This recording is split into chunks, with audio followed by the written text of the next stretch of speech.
alaikum. Welcome to Dr. Yusuf Lectures and today's topic is atropine in bradycardia. जब atropine in bradycardia की बात करें तो bradycardia क्या है, आपको बताया कि bradycardia उस चीज़ को बोलते हैं कि जब हार्ट बीट बहुत ही कम हो जाए.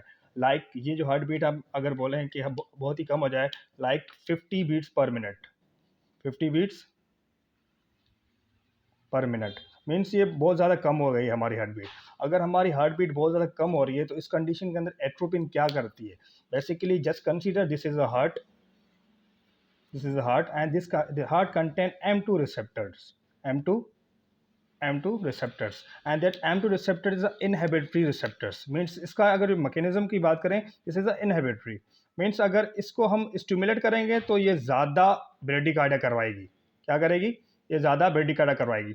और एट्रोपिन क्या करता है? अब एट्रोपिन जब भी हम यूज़ करेंगे, एट्रोपिन क्या करेगा, इस M2 रिसेप्टर से जाके बाइंड होगा और इस M2 रिसेप्टर पे जाके बाइंड होके इसको ब्लॉक कर देगा. Means block the M2 receptor. अगर इसको ब्लॉक करेगा तो ये क्या करे, अब देखें M2 रिसेप्टर को अगर मैं स्टिमुलेट कर रहा हूं, अगर मैं फॉर एग्जांपल इसको स्टिमुलेट करूं, अगर मैं इसको स्टिमुलेट करूंगा तो ये फर्दर स्टिमुलेट है तो मीन्स ये इनहिबिटरी नेचर है. इसकी नेचर ही ये है कि इसकी नेचर ये है कि ये हार्ट बीट को कम कराए.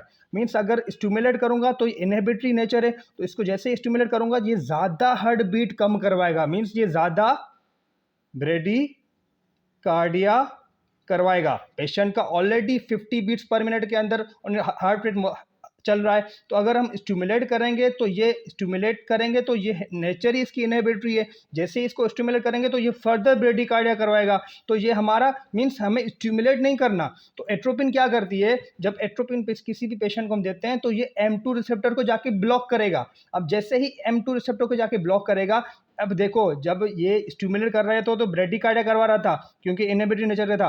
अब हमें क्या करना है, अब इसको एट्रोपिन देके इसको ब्लॉक करना है. अब जैसे ही हम इस रिसेप्टर को ब्लॉक करेंगे तो ये आपका हार्ट बीट को ज़्यादा कर देगी. मीन्स ये आपकी हार्ट बीट इंक्रीज कर देगी. हार्ट बीट इंक्रीज, क्योंकि हमें तो हार्ट बीट इंक्रीज करनी है. तो हम हार्ट बीट कैसे इंक्रीज करेंगे, एट्रोपिन की मदद से. हम M2 रिसेप्टर को ब्लॉक करेंगे, क्योंकि M2 रिसेप्टर जैसे ही ब्लॉक करेंगे तो हार्ट बीट इंक्रीज हो जाएगी. यहाँ पर स्टिमुलेट कर रहे हैं तो हार्ट बीट डिक्रीज हो रही थी. ये इसको तो पेशेंट को ऑलरेडी ब्रेडिकार्डिया का है, तो एट्रोपिन क्या करेगी, M2 रिसेप्टर पे बाइंड होगी और इसकी हार्ट रेट्स को इंक्रीज कर देगी. Because this is inhibitory nature of the receptor, just because of the receptor nature. जब भी मैकेनिज्म की बात करेंगे तो पहले रिसेप्टर की नेचर की बात करेंगे. ठीक है, ये इनहिबिटरी नेचर है तो तभी एट्रोपिन इसको ब्लॉक कर रही है, तो तभी हमारी हार्ट बीट इंक्रीज हो रही है. तो ऐसे ही एट्रोपिन क्या करती है, हार्ट बीट को इंक्रीज करवाती है. अब एट्रोपिन की बात करें, ब्रेडिकार्डिया के अंदर डोज की बात करें, डोज इन ब्रेडिकार्डिया,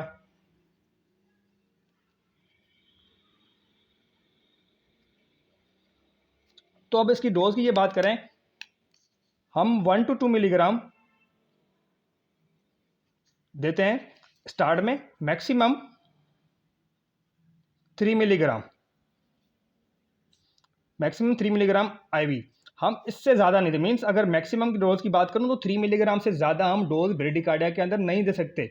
मैक्सिमम 3 मिलीग्राम तक जाएंगे ब्रेडिकार्डिया में, फर्दर हम नहीं जाएंगे. जैसे OP के अंदर डिफरेंट डोज है, तो इसके अंदर मैक्सिमम डोज 3 मिलीग्राम है IV. ठीक है, अगर फॉर एग्जाम्पल मैं कहूँ कि भाई आपने एट्रोपिन भी दी बट एट्रोपिन अगर फेल हो गई, अब क्या करेंगे इस कंडीशन के अंदर, एट्रोपिन भाई काम नहीं कर रही. अब एट्रोपिन फेल हो गई है, डोज दिया ब्रेडिकार्डिया का 3 मिलीग्राम पर, ब्रेडिकार्डिया वही की वही रही, पेशेंट की हार्ट बीट इंक्रीज नहीं हुई. अब क्या करेंगे, यहाँ पर हमारे पास 3 कंडीशन है. अब क्या करेंगे, फर्स्ट कंडीशन के अंदर हम क्या करेंगे, हमारे पास जहाँ तो हम इस पेशेंट को ट्रांसक्यूटिनियस पीसमेकर लगाएंगे, ट्रांसक्यूटिनियस पीसमेकर.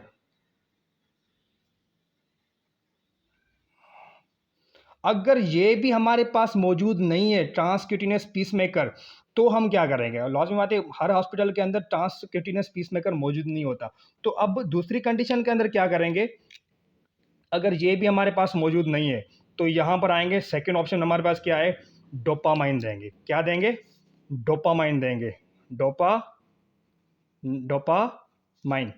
डोपामाइन 10 to 20 mcg पर किलोग्राम पर मिनट के हिसाब से डोपामाइन इस पेशेंट को देंगे।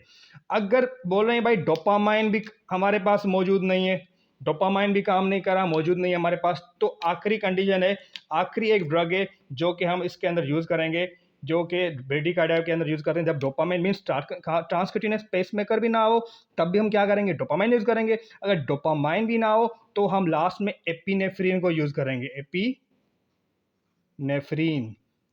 तो मीन्स लास्ट ऑप्शन अगर ब्रेडिकार्डिया के अंदर बोलें तो हमारे पास एपिनेफ्रीन का है। तो इसका भी जो डोज होता है 5 टू 10 mcg पर मिनट के हिसाब से देंगे।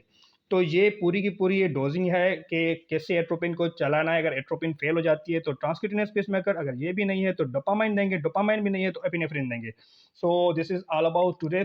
एट्रोपिन काफ़ी दूसरी जगहों में भी यूज़ होता है, ओपी पॉइजनिंग में भी यूज़ होता है। उसके बाद मीन्स हमें जो डायलिशन जो हमारी जो होती हैं मीन्स उसको बोलते हैं मियोसिस, और मियोसिस के अंदर भी यूज़ होता है, मियोसिस करवाता है एट्रोपिन।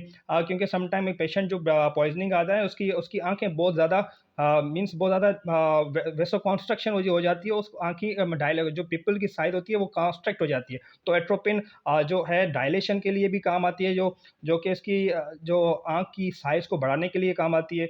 सो ये आज का लेक्चर था। कोई आपको question, so you can ask from me and to the comment box. This is all about today's lecture. Thank you.